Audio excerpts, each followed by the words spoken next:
Hello, my friends. Hope you had a fantastic day or night wherever you are. This week, I'm back talking to Mike about how we rehumanize our video content and how it can potentially increase our sales, increase the likelihood we're going to be able to get those correct people talking to us about our products and services. So, thank you ever so much for coming back and joining me once again. And if you don't want to miss a how we can think about failing forward, and failure is necessarily not a bad thing conversation that I just filmed, it'll be out next week. So why not subscribe to the channel? And without further ado, let me introduce past me to conduct this interview with Michael, talking about rehumanizing our content. So thank you ever so much for joining me once again, and I'll see you in just a moment's time.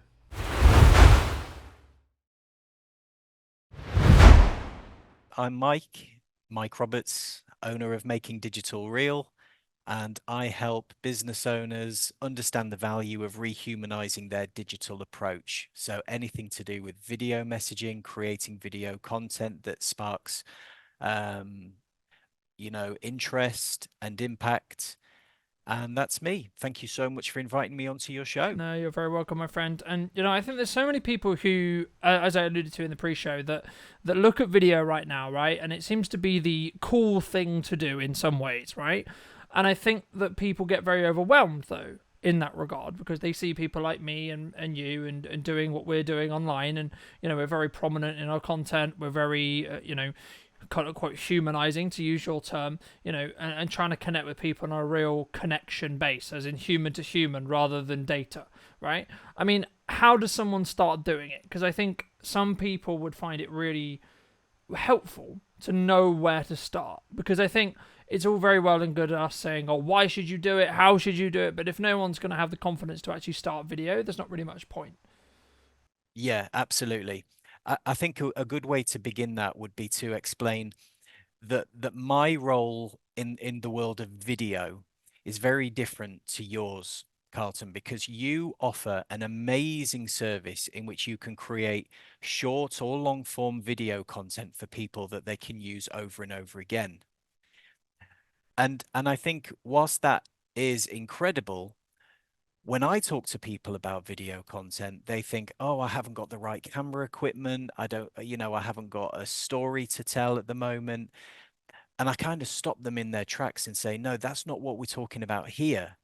What we're talking about right now is a 30 to 60-second video message that you can place directly into your recipient's inbox, whether that be a LinkedIn inbox or an email, wherever. But my role is to really show you that there is a whole new world out there in this digital landscape where you can differentiate yourself and not just be some text on screen. Yeah, no, I completely agree. And, for obvious reasons, I think that's a great, powerful tool. But I think, okay, then where do we start, right? How do we start with this? Because it reminds me of kind of creating your 60-minute pitch from networking, right? Where you Right. go into this room of strangers, in most cases now digitally, right? That's been a big, big thing, Zoom networking and these networking meetings that are online. But, if you're doing it the more old school way as well, going to this networking group and saying, hey, look, this is who I am, this is what I do, this is how well I am at doing it. How did you, when you're working with a client, someone listening to this, really start with coming up with that idea, coming up with that? We can sit here and talk about, you need to, you've got to have a hook, you've got to, really bring that audience in, then you've got to add some value or talk about your service in a way that's really going to resonate with them. But for Yeah. someone listening, what can they do to start actually doing it? Because Okay. Yeah. I think so many people are just going to not bother because it's so overwhelming and so difficult as a whole, right? Right. So the way I would position that to somebody that's never done this before and they're really intrigued by it, I would say start by just getting on your phone, selfie mode, pressing record, and saying and recording a message to somebody. Let's just say that's the CEO of a business that I really want to do business with. I want to sell to this person, for example.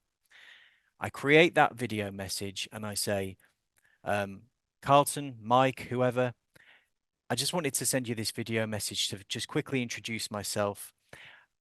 I may or may not have tried calling the gatekeeper or the receptionist or whoever, but I wanted to personally send you this video message just to let you know who I am and why I think it might be a great idea for us to have a chat. Whatever it is, 30 to 60 seconds. Okay. And then send that video clip into somebody's inbox. That's the very, very beginner basic. As we go up the stages, we can look at software solutions, little platforms like BombBomb or Vidyard or Loom or whatever it might be. And then we start talking about things like the animated GIF that those platforms bring us. So that when this recipient receives your video message in their inbox, it's not just a weird, random, spammy looking link that they're clicking on that could be suspicious. It's an animated GIF of the first few frames of that video. So it could be you talking. If you want to go even higher level, where it doesn't matter, it's not important in terms of it's not expensive, let's say, we're still using just very simple things like apps. But now, as I talk about this, as I'm recording this video, your listeners won't be seeing this, but anyone watching the video will see that I'm holding up my phone that says hi Kerry or hi Mike or whatever. I start talking, place my phone down, and continue my video message. We're adding all these tiny little golden elements to this video message. And when you put them all together, you have got this huge, amazing chance of this CEO, this MD, this operations director, whoever it is you're trying to get through to get that response. So when I do a training session to a group of salespeople and they try my methods, the response I usually get is, Mike, I can't believe it. My response rate is through the roof. People are responding to me, even if they're not interested. Chances are these people are going to say, Mike, this isn't for me at the moment, but I am responding because I love your approach. By the way, I would love to get my sales team doing what you're doing. It's just a new way of connecting and getting your message out there because 20 years ago, or well, 30 years ago, we had the phone. 20 years ago, we had email. Now we've got video and audio communication, which is available with one click. Yeah, yeah, and I think I think the main takeaway there, before we go into the details of that, I think is about being unique with how you offer your message, right? Because I think so many people, they look at social media, especially with the rise of ChatGPT and AI as a whole. We're seeing this almost easy time of creating content at scale, right? We're in this position where you can easily create a lot of content very quickly, right? I'm a big advocate of using AI within reason, right? But I think it's important to make sure that we establish why and how we're using it, right? In your case, using AI would probably be perceived as, oh, I know you're sending 100 of these, right? Instead of doing what you should do when you do a more cold or warm approach when you're reaching out to a potential client or prospect, which is saying, hey, person who I really think I can help and really have done the research to understand the business of, right? My service, my product, whatever the thing is I'm here to sell, right? Because actually people buy from people who they either know, like, or trust, or can gain value from, right? Now, there's a lot of debate online about where the weighting is on that. But at the end of the day, if you can get a hook, you can get a message in front of the right person who is a decision maker for a business and says, hey, this person's gone out of the effort. And the key element there is the effort to create a custom message proposal, whatever you want to call it, for me to understand more about what they do. I, in some ways, psychologically feel obligated in some ways to say, hey, really appreciate this. Maybe this isn't, as you said, maybe this isn't for them right now, but they're going to remember that. And that's, I think, the important bit with what you were saying about rehumanizing, right? And that's why I want to focus today's episode on rehumanizing, because I think we have this massive opportunity right now where we can win both worlds, right? We can gain the reality, which is AI and optimizations and automating stuff and all of these systems, right? That are great and are wonderful and are fantastic. But the problem is when we do that, we sometimes forget that people are still going to consume the content. It's still humans that we want to connect with. It's still humans we want to build that know, like, trust with. So have you seen, either in your market or yourself, balance that kind of act between how much do I automate, how much do I use AI for, how much do I use these really convenient systems to help me optimize what I'm doing, but then still, as I say, then balance it on the other side where you come back to that more personal touch that maybe takes up a lot of time. How do you personally balance that for your either your Yeah. trainees or yourself within your own business? Yeah, brilliant question. I would say personally, I'm a fan of AI in this corner, and that corner would be content that I can put out there. Let's talk about LinkedIn Lives for a second, for example. It's a short form video content that I can still do from the comfort of my own office in front of my webcam. Maybe I'm selling some software, for example. I can create that video and push it out live every day on LinkedIn. People think I'm live, but I'm not hoodwinking them into the fact that I'm trying to trick them into thinking I'm live, but I'm pushing it out as a live video. So I think that's great. On in the other corner, I'm not a fan of AI messaging. I'm not a fan of automating things like LinkedIn messages, making people think that I have written out a message for them because A, they look terrible. B, people can spot them a mile away nowadays. So I would much prefer to send a personalized video message that I've taken 60 seconds out of my day to create over and above sending 100 automated messages, which I think is just spammy. It doesn't show that I've considered that person's or looked into who that person is because I haven't. It's automated.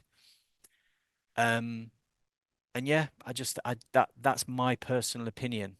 Videos are great when they're automated for LinkedIn Lives and things like that, but messaging somebody, stay away from automation. I'm not a big fan of that. Send out a newsletter every week through MailerLite or MailChimp. Brilliant, absolutely. They're your subscribers, but don't try and pretend that you've sent a message to someone when it wasn't you. Yeah, and I think that's a It's not for really, me. I think that's a really important point to make, which is, as I say, how do we personalize what we're doing, right? We should use these tools. We should use technology. We should use, these mailing lists, these subscribes, these YouTube channels, etc. So whatever your overarching strategy is going to be, absolutely you should use those things.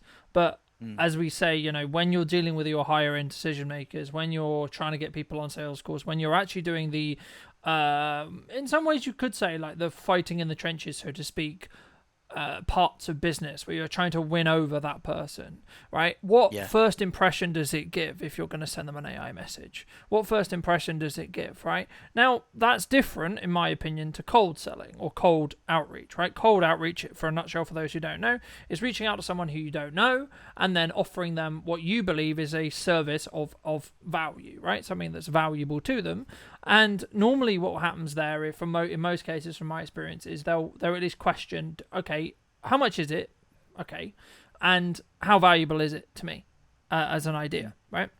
And then from that point forward, you can then open a conversation. But the thing that sometimes people get wrong is it's a way of marketing. Cold is not necessarily sales in the same way. You can lead on to sales quicker, and it can be that if you're willing to do the numbers and etc., it can lead on to a sales conversation. But the first yardstick, the first message is, hey, do you want the thing that I'm selling? Right? And this is the thing which I don't know the answer right now, but I don't think can be automated in the same regard, because you aren't going to go into the same research. You aren't going to be able to tune it in such a way, or tune that messaging in such a way where the person receiving it isn't going to feel like they're being used, which I think is the main principle here, right? Which is, mm, how do we help people? And this is where content is so powerful, and doing videos for marketing as a whole can be so powerful, right? Because you can put out, hey, I don't want anything from you.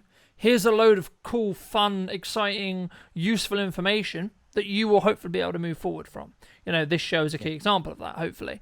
And I think, for those people who maybe are thinking about it then, right? So you talked specifically about the rehumanization when it comes to sending bespoke 60-second messages to potential clients or potential yeah, prospects, right? But just zooming out very quickly, if do you feel there needs to be more people who are rehumanizing the way they do their marketing to really showcase them? Because across the last couple of years, we've seen a lot around personal branding as a whole, right? This elusive term of personal branding, right? Everyone wants a personal brand. I'm going to grow my personal brand, right? But what Yeah. value, quote unquote, would you say that has?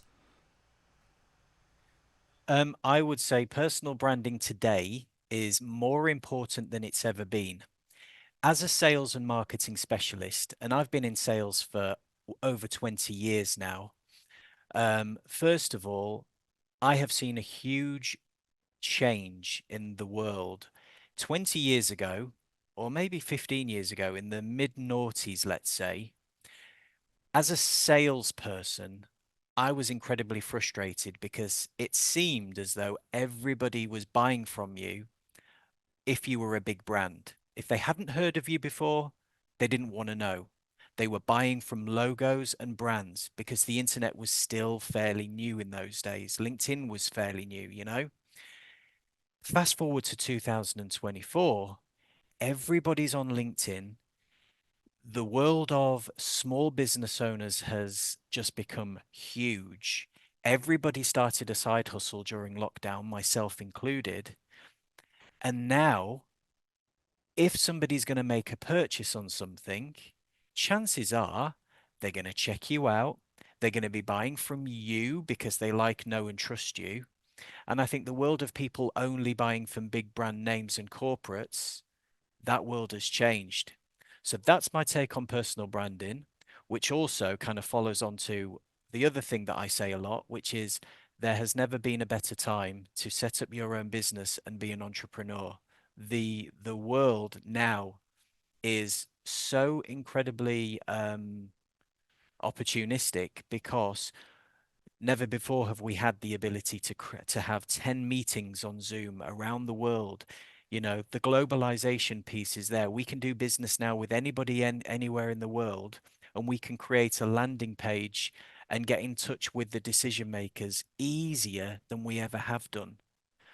Um, so that's my take on personal branding, and I just think it's an incredibly great time. Because to put it into perspective, the people that are listening right now, yes, Mike is the owner of Making Digital Real Limited, but Mike quit his job in 2024. At the beginning of this year, he still had a full-time job as a salesperson. Making Digital Real was a side hustle since lockdown. Now it has become huge purely because the world has made it easy for me to grow my business with the tools and the technology that it's provided. I still had to work damn hard for what I've achieved, but before 10, 15 years ago, I would never have dreamed of being able to run something like I am now. It's because of the opportunities that we're given. Yeah, I completely And agree yeah, with all of that, and I think it's a really, great. We should be really grateful for the time that we're in because, we are interconnected. We have the ability, everyone, if they're willing to do the legwork and they're willing to do the technology and they're willing to work hard, they can have their own shows, right? And what that means is you can monopolize the attention spans if you're willing to leverage it and willing to do it long enough, etc., etc., etc., of potentially your target audience, which before you had to pay for. You had to pay the big boy networks, you had to pay the billboards, you have to pay the newspaper ads. But it would be wrong of me not to mention the elephant in the room, which is the potential reality that we're looking at quite an interesting challenge for the next couple of years economically, right? I mean, yeah, congratulations for you to being one of those people who can stand apart and take that leap into full-time entrepreneurship. How does that feel? I think in some ways, because I think there'll be a lot of people who are close to that, want that, etc., especially at the moment, because the realities of still having a job and working for someone else are still painful for a lot of people, mm, especially people who are more entrepreneurial minded. But I think sometimes they don't know an action plan, they don't have the confidence, they don't have the belief, etc. So was now the perfect time for you? Was now the perfect opportunity because of the economic challenge? Because I think some people would have shied away from it because of that. yeah, no, it didn't affect me whatsoever, and I think it's because I put myself in the company of positive people, not necessarily major successful people. You know, I don't wine and dine in the center of London with multimillionaires every day, but what I do is I make sure that I place myself in the company of good people. I go to networking events where the people there are successful. And what I've seen over the last few years is, yes, it's a tough industry out there or a tough world out there, but there is still money being made. There is no lack of money out there whatsoever. And I took it as myself, okay, I've been in sales for 20 years. That's a skill I've got. I know how to sell. Pretty good skill to have. Um, you know, I know how to edit videos, for example. Another great skill to have. And then I don't want to get all spiritualist on you or anything like that, but there is this term called ikigai, which someone told me once, which was, I think there's four principles to it. If you've got a passion and you love doing something, can you turn it into something that's going to reward you, i.e., make money? Can it become a career? And are you going to change people's lives through doing it for the better? And if you've got a yes in all those little four corners, you've got a business.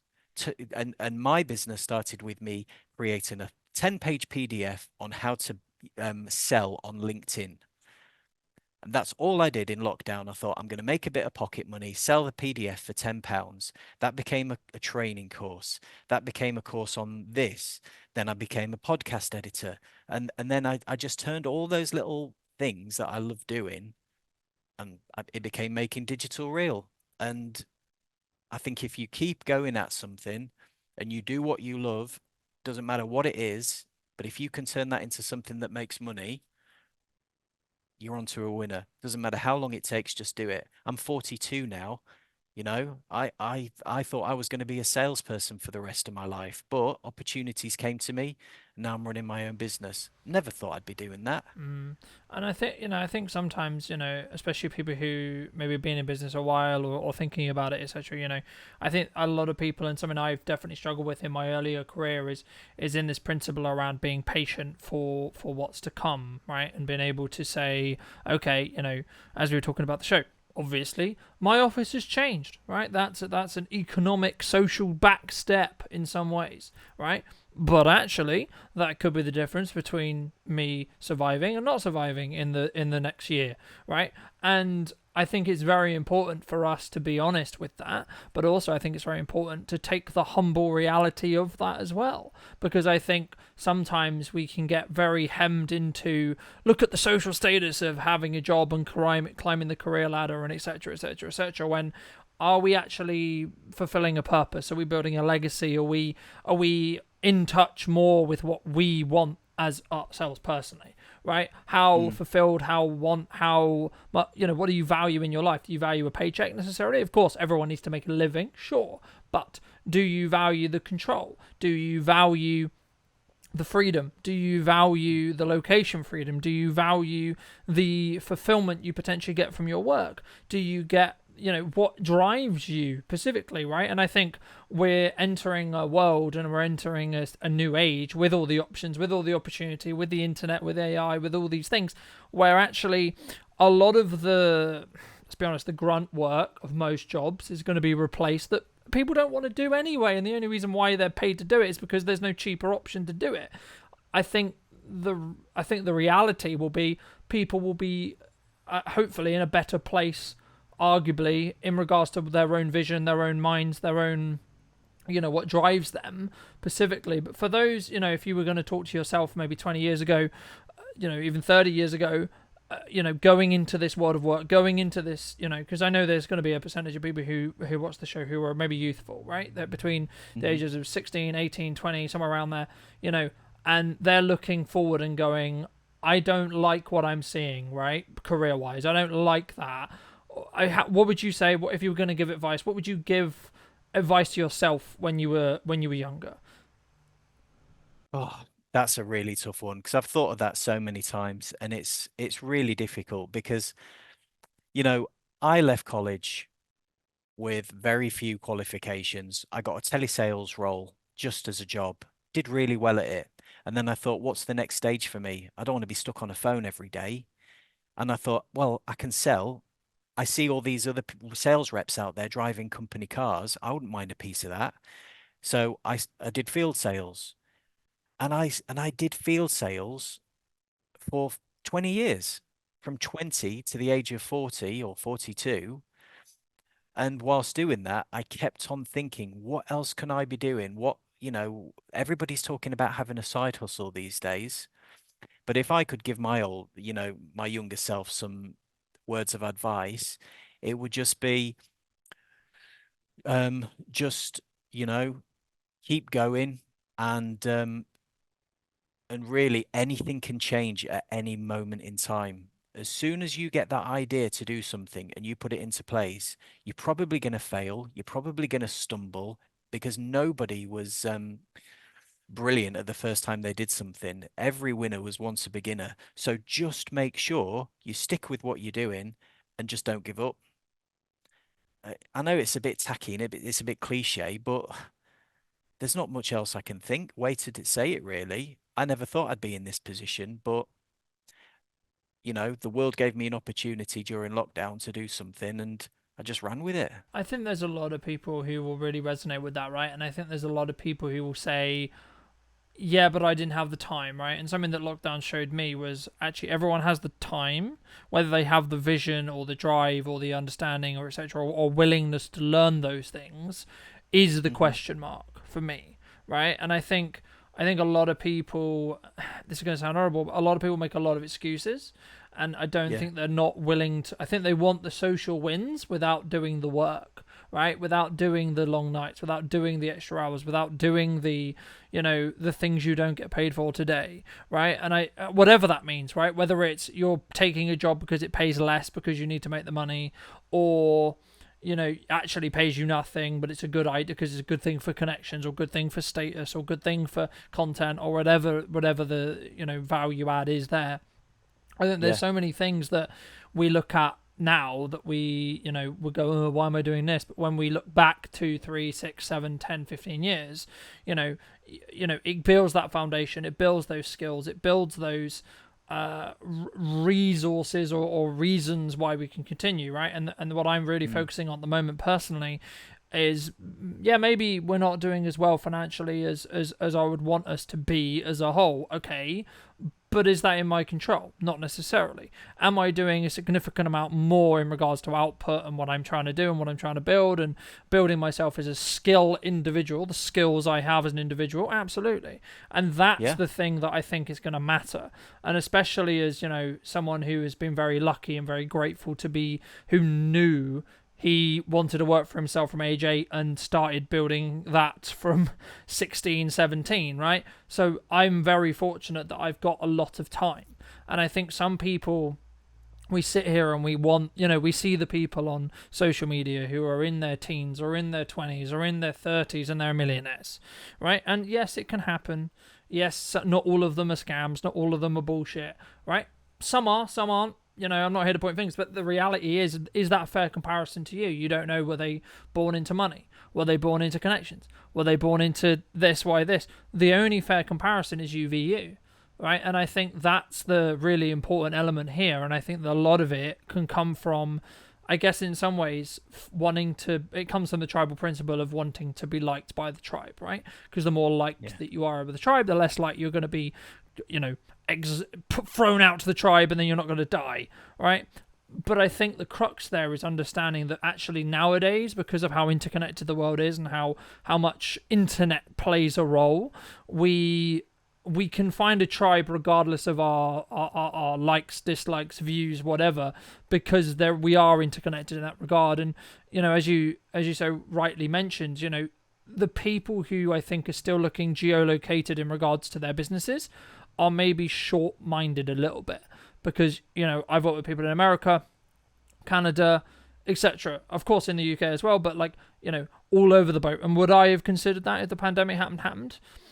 Probably not, right? But how do we then, with that being said, then help our brands, what we do, what value we can add, what clarity we can give our clients? How do we stand out? Because with the world being interconnected and with the internet being this massive golden opportunity that we talk about, which it is, right? And we're eternally grateful to be here. There's a lot more competition. There's more competition than ever in every space, in everything that could potentially make money, right? So how do we Mhm. stand out? The first thing that comes to my mind is the way we stand out is we try and look into the future. And that's one of the things that I've done and that I've told a lot of people to do who have been very successful. Think about what is going to be the norm in 5 years' time. And if you can do that now and get ahead of the game of everybody else, that is what's going to make you stand out, whether we're talking about the world of sales. So for instance, if you're in sales right now and you're a sales rep for a company and you're doing the same thing that everybody else in your team, organization, or industry is doing, it's very plain. You're going to do okay. I'm sure you'll do well, but if you want to be super successful, think about what is everybody going to do. And it may mean you having to spend some money in order to get something or use something, a tool, a piece of tech, whatever it might be, that nobody else in your industry is using yet. But if that's going to make you more money and stand out, do it. Because that is what I would say is the key ingredient. Do what is going to be the norm before anybody else is doing it. No, I completely agree. And I think, I mean, a key example is the use of AI, right? There's a large percentage of people in the world still now who are pushing back against AI and don't want to use it and don't want to do this, and they're very fearful of whether it's going to take their jobs, etc., etc. In that regard, and I think there's so many people and there's so many of us who could go down that approach but choose not to and say, okay, yeah, the genie's out of the bottle here. How do we fix that problem? And I think for me, and the thing that jumped to mind to me when you were talking about learning specifically or being innovative, is I think a lot more businesses, regardless whether in the tech sector or not, need to treat their businesses as tech businesses. And in a nutshell, what does that mean? That means innovate. That means look for collaboration opportunities with peers of your own. Is another video production company, is another video person, is another marketer doing something unique, right? Instead of, oh my God, I'm going to lose to them. Why don't you try and see how you can add value to them? Why don't you see how you can talk to them? Etc. Work together rather than trying to tear people down. Because even in a pushed economy, even in a controlled economy, even in a contracting economy, there's still going to be personality types and people who would rather work with me or rather work with you or rather work with Barry or rather work with Sally because of who they are as a person, right? And I think, I mean, this is a conversation, I guess, around the collaboration versus the competitor mindset. How did you come to that? Did you always have a collaborative mindset, right? Because arguably you could say we're competitors in some regard, right? So how does someone, if they're listening to this and they want to sort of collaborate more, how do they need to in some ways think about things to help them really understand more about it is more collaborative? Because personally for me, I believe we can all win. Yeah, absolutely, we can all win. But just going back to your point about AI taking over our jobs and things, one of the things that I was thinking of just now is, you know, just think outside the box. Another cliche, I know, but it's for me, it's like, let's just say I was a content creator, right? And I was producing great content. ChatGPT came along, and my clients were saying, "Don't need you anymore. I've got a content creator. It's all good." So now what can I do? I can go back to them and say, okay, well, how about saving you time as well as everything else? Fair dues, we've got AI to help create the content, but you've got 6 social media channels. Why don't I optimize that content and make it applicable for each and every platform so that you don't have to? And that would be an example of me thinking, okay, AI's taken that away from me, so to speak, but AI's given me all these opportunities to keep that client and maybe make more money from them at the same time. So I'm now a content scheduler, marketing manager, content creator, and ghostwriter all in one. And I'm giving 4 more opportunities now to my client, whereas before I was doing that one thing. And it's probably not going to take me any more time to do it because I'm utilizing AI still to help that client. So there's loads of things that we can do, and it's all about thinking, what have I got in front of me now that I can utilize to keep that client on board and give them even more value and no more time on me. Yeah, and it's about, and what we're talking about here is leverage, right?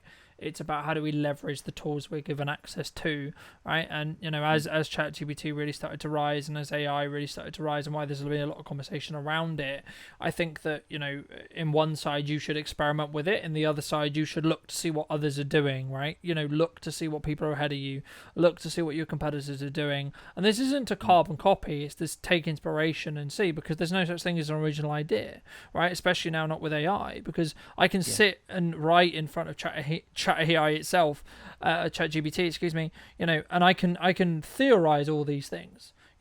I can ask it to tell me, okay, what's the best video marketing strategy right now? Why is video powerful right now? And I can document all of these things into videos and create scripts around them and etc. And what I think that people are really gonna start utilizing it and really start helping them create more and create more effectively are the ones who are going to be in that outside box, are going to be the ones who move forward quicker necessarily, because they will be able to outpace in some ways. And the same with the AI editors and etc. that are coming out now. And I think they'll just become tools that remove the grunt work. To be honest, we would have in most cases outsourced to the third world, or outsourced to given it to a junior editor or etc. to do Yeah. anyway, right? So I don't personally believe anyway that the craft of storytelling, the craft of creating content and building personal brands and building brand related content specifically is going to go anywhere. We No. we can use AI, of course, and we should use AI, but at the end of the day, are people suddenly going to buy from a robot? Maybe, maybe not. But in large purchasing cases, I would probably say still no, because we want to understand and we need to build that trust, and we need to, as we alluded to before, we need to build that know like trust with the person we're talking to, because we have to trust in the ability that they have to help showcase us. And at the moment, of course, we don't know, but I don't think AI will be able to emotionally understand it as well as a human. We'll be able to give AI models of emotional understanding, but at the end of the day, it's still going to be a computer, right? And I don't believe, and I might eat my words in 6 years. That's cool if I do, but I don't think a computer will ever be able to emotionally understand stuff to the same level. And, Mm. all of the biggest films that you think about and all the things that do the best, quote unquote, are actually the ones that have real emotional stories attached to them. They're the reasons why we buy things. Why do you buy the things you buy? Because you have an emotional connection to them for in whatever reason, right? It's either convenience or it's an emotional tie of some description, right? But very quickly back to, how people should start creating content, because I'm all out of time, so I think we should wrap up soon. But how should people start thinking about creating content? So if they're looking at the marketing world and they're, in your experience with, creating those sales touch points or those marketing touch points to help people really understand what it is that they do, where would you Mm. say people should start when it comes to actually creating content? Because we're both seasoned in what we do. We can sit here and I can sit in my office and I can make a month's worth of content, just sit in front of my camera now and just bang, done. Bang, bang, bang, bang, bang, let's Yeah. go. But that's because I know and I'm in touch with the market and I know how to do it because I've done it for 10 years. But for Mm. those who don't have that experience, what would outside of picking it up, which you alluded to earlier, picking up and starting the Mm. process psychologically to get comfortable with the idea of doing it, where do we get those ideas? Where do we get that bit of inspiration, that the solution to what to create, so to speak, would you say? Oh, do you know what? I think for me, the first thing that comes to my mind is if somebody is really starting from scratch and they've just got a nowhere idea to begin, I would say, look, there's only one of you in the world. Let's start by just selling yourself. Let's get you to create a little piece of short form video content, stick it on your webcam or your phone, and just introduce yourself to the world. Why do you do what you do? Who are you helping? What are the problems you're solving? And what benefits are you bringing to them? Do that in a couple of minutes on a video, stick it on LinkedIn because LinkedIn is about people, not businesses. A lot of people get that wrong. Um, and then before you know it, you put out a little piece of content on there. You've had a bit of engagement on it. You've had a couple of hundred views or a couple of thousand if it goes really well, and you've put in all the right optimized words. And suddenly you'll think to yourself, do you know what? That wasn't as difficult as I thought. And before you know it, you're working with someone like Carlton, creating amazing videos, long form, short form, whatever it is that you can have as evergreen content on your website, on your LinkedIn page, on your featured section, whatever it might be. And suddenly you're in the world of rehumanizing your video marketing. Absolutely, and I completely agree. I mean, something that I really want to just highlight quickly and ask you a little bit more about before we end the show is you mentioned, those keywords, those bits of copy within LinkedIn strategy, right? Because I think sometimes we put so much effort and energy into the video, the creative, the shiny bit, the fun bit, right? And Mm. we maybe, for whatever reason, don't think enough about that copy, the text with the video, with the copy, with the image, right? Which Yeah. arguably is as important, right? You can have a great video, but if it's not it's distributed to the right people, it isn't going to be amazing, right? What would Hmm. you say, and how would you say to a novice or explain to a novice how should they tackle that copy? What's the goal of that copy? What should we be thinking about when we look at LinkedIn? When we look at, so we Hmm. put all this heart and soul into this video. It's great. It's me talking about all the amazing things I can do for clients, and I've got to write I've got to write some copy for it. Okay. So, because I'm a LinkedIn trainer, I'll give you 5 golden tips to writing a great LinkedIn post. So, number one, if it's a post, I would say 600 to 800 characters in length. That's rule number one. Don't make it so long that people zone out after the third paragraph. Number two, use those buzzwords and keywords in the post that your audience are looking for when they're doing a search, because once it appears in their timeline, chances are your post will appear in their timeline again and again. So get it right first time. When you're doing your post and your content, make it authentic, make it sound like you. Don't copy and paste something that ChatGPT gave you because it stands out like a sore thumb. All the S's are Z's because it's Americanized and it just looks really naff. Number four, if you have created a nice little piece of content copy, don't just stick it on LinkedIn and press send. Have a think about putting it into a LinkedIn group. You don't have to just send it out and hope that the algorithm is going to do the work for you every time. There are LinkedIn groups. If you're in one and you've joined one, you can put it straight into there where your target audience is. And five, don't forget about things like tagging businesses, tagging people, hashtags, because as long as you do them right and you don't do more than five tags of names, 5 tags of businesses, including your own LinkedIn business page, and 5 good hashtags, 3 of which should have a brilliant following, then there should be no reason why you don't get that minimum of 1,000 impressions on your post, which is always, in my opinion, if it's 4 figures, you're doing well. Fantastic. I really appreciate that. And, final question, because I know people are going to ask about it from that, right? You mentioned targeting those keywords, finding those keywords, thinking about those hashtags. How do you do, and how does one come find those, right? You said that that target audience, that person that we want to talk to, we want to connect with, it's going to look Yeah. for, right? But I think, how do we find those, right? Because they don't, I think sometimes that's the difficulty. Sometimes we don't necessarily know what we're looking at, right? It's very easy for us as seasoned professionals, again, to go into that depth and already know how to do keyword research, already know how to look at trends and etc. But in a layman's terms, where should someone start looking if they're looking to build, okay, I'm going to build a content strategy and I need to know my, target keywords moving forward for LinkedIn, or even I imagine it'd be similar for a website or other social channels as well. Mm. I suppose there's 2 areas that you can look at. Number one is there's thousands of websites out there that will help you generate the right keywords, buzzwords, and hashtags. I can't think of one off the top of my head, but there's loads. And number two, ChatGPT maybe. Just go into it and say, I'm about to write a post. I sell email encryption software to wealth management firms. My post today is about a big change in the English courts about document signing or whatever. Can you give me three great hashtags that I could use in this post? Chances are it'll do a pretty good job. If you want to start with that, great place to start. And the thing I would add into that, for those who are listening, is get some ones to start with, and then see what results you get. Try them for a month, try them for a week, try them whatever your yardstick's going to be, and then try some new ones, right? And then Mm, mix it up.